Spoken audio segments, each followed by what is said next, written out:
it's $30 times 125 million market hogs. Just a hair under $4 billion loss. There's a reason people are challenged to pay their bills. There's a reason there's a challenge for everybody in the industry wondering, why are we in this? And that's, a lot of people are questioning why, what's the future? So Metafarms had a good article on sow mortality, which you touched on. I know you've talked a lot about sow mortality. I hear it a lot. What were the findings from that? Well, the findings are that sow mortality continues to increase. Going by memory, I think it was 15.8% they've calculated on their database as the average this year.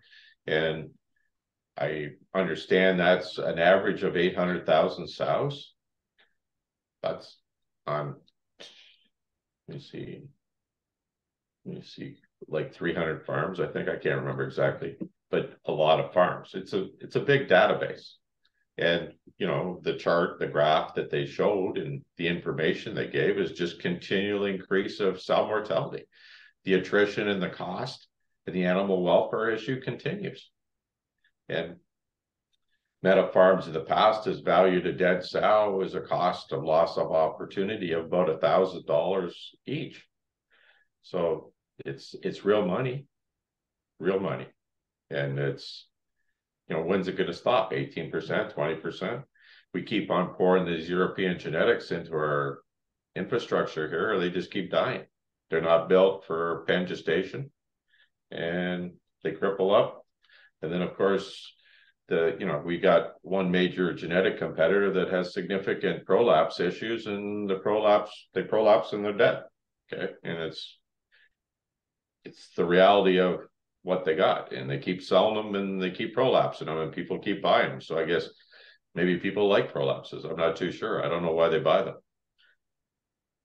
And what about the Hogs and Pigs report? What are we going to see in that, Jim? Well, we've slaughtered more pigs since September than the last report, which is interesting. I'm not too sure, like the weights are a little misleading. Depends which weight database you look at. Some say we're maybe higher than last year. Some say we're lower.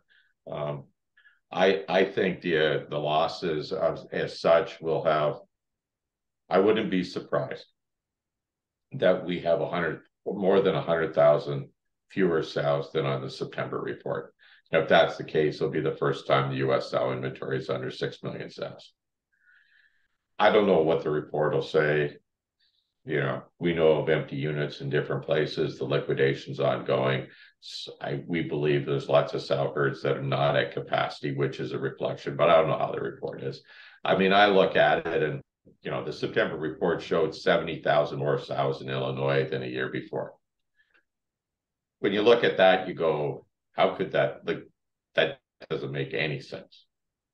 So then you question, you end up questioning, what does it all mean? But we'll see. So 2024, can it be any worse, Jim? Do you have a preview for us to look into the future? Well, I believe there's been liquidation since about May, so we should start seeing less pigs in February, March, in my opinion. U.S., as a packer said the other day, he reads my commentary, and I say there'll be less pigs in 2024, and then they read USDA says there's going to be more pigs. Okay. A couple of weeks ago, I wrote, if we have more pigs in 2024, we have to divide as an industry any part of capitalism. We've had massive losses that, I just calculated approaching $4 billion, and we're expanding. I don't believe it, but maybe they're right. I don't believe it though. I believe what I see. We're going to end up with less pigs. We have less pigs. We're going to have less beef in 2024. We're going to have less total red meat, and that's going to be all supportive to our markets, to the pork market, in my opinion. Well, happy holidays to you, Jim, and the entire Genesis team. Okay, very good. Very good. Thank you. And I wish everybody a Merry Christmas, a Happy New Year. I am optimistic 2024 is going to be better than 2023, but in all reality, it can't be worse. So be positive, be a pig farmer. We all are. So thanks. Thank you, Jim.